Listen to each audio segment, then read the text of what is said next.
નવા અપડેટ્સ પ્રાપ્ત થઈ રહ્યા છે અને સતત હવે મેરેથોન કવરેજ ગુજરાત તક પણ કરી રહ્યું છે। ત્યારે એસએમસીના વડા નિર્લિપ રાય અમરેલી પહોંચી ચૂક્યા છે। તેમનું આગમન અમરેલીમાં થઈ ચૂક્યું છે અને હવે આ તપાસ કરવા જઈ રહ્યા છે નિર્લિપ રાય અને તેમની ટીમ। ત્યારે અનેક સવાલો જે ઉત્પન્ન થતા હતા છેલ્લા કેટલાય સમયથી કે ક્યાં છે કૌશિક વેકરિયા, શા માટે કૌશિક વેકરિયા આ પત્રિકા કાંડ મુદ્દે કે પછી પાટીદાર દીકરીના સરઘસ મુદ્દે કંઈ પણ બોલતા નથી। શું હવે કૌશિક વેકરિયા બહાર આવશે અને આ કેસ મુદ્દે કંઈક બોલશે કે કેમ? ખેર એ તપાસ નિર્લિપ રાય કરવા જઈ રહ્યા છે। આ સાથે જ અનેક સવાલો જે હતા કે શા માટે પાટીદાર દીકરીને રાત્રે જ તેના ઘરે પોલીસ ગઈ અને રાત્રે જ તેને ત્યાંથી પોલીસ સ્ટેશન લાવવામાં આવી, સવારે જે તમામ આરોપીઓ છે એમનું સરઘસ કાઢવામાં આવ્યું, તેના પાછળનું શું કારણ હોઈ શકે છે અને એની સાથે સાથે શું કયા મોટા સમીકરણો સેટ થઈ રહ્યા છે। નિર્લિપ રાયની તપાસમાં હવે એ ચિત્ર છે એ સ્પષ્ટ થઈ જશે।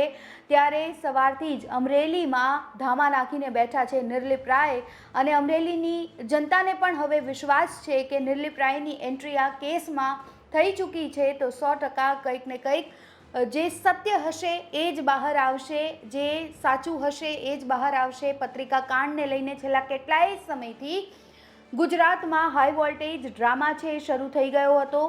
કોંગ્રેસ આંદોલન કરી રહી હતી, લડી લેવાના મૂડમાં હજુ પણ કોંગ્રેસ જોવા મળી રહી હતી અને સતત આ પાટીદાર દીકરી પાયલ ગોટીના સાથે ખડે પગે હરહંમેશ કોંગ્રેસ છે એ નજર આવી હતી। જેનીબેન ઠુમ્મર હોય કે પછી પરેશ ધાનાણી જ કેમ ના હોય, કોંગ્રેસ આક્રમક અંદાજમાં આ મુદ્દા પર જોવા મળી। જ્યારે બીજી બાજુ જે દિગ્ગજ નેતાઓ હતા જેમના પાસેથી આશા અપેક્ષા સેવામાં આવી રહી હતી, જે ધારાસભ્ય હતા કે કંઈક બોલશે, ભારતીય જનતા પાર્ટીના કોઈ નેતા તો બોલશે, પરંતુ છેલ્લા કેટલાય સમયથી કોઈ કંઈ બોલ્યું નહીં અને મગનું નામ મરી પાડવામાં પણ તૈયાર નહોતા એ લોકો, એવું લાગ્યું।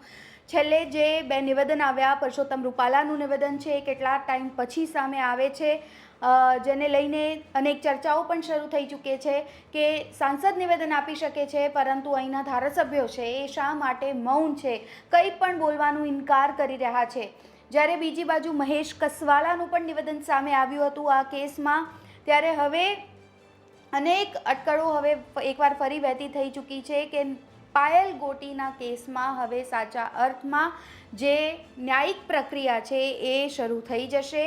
અને બીજી ચર્ચા તો અમરેલીમાં એવી પણ ચાલી રહી છે કે કદાચ હવે નિર્લિપ રાયની એન્ટ્રી આ કેસમાં થઈ છે તો હવે અમરેલી પોલીસનું પણ શું વરઘોડો નિર્લિપ રાય કાઢશે? આવી વાતો છે, આવી ચર્ચા છે હાલ અમરેલીની ગલીઓમાં છે, પૂરજોશમાં ચાલી રહી છે।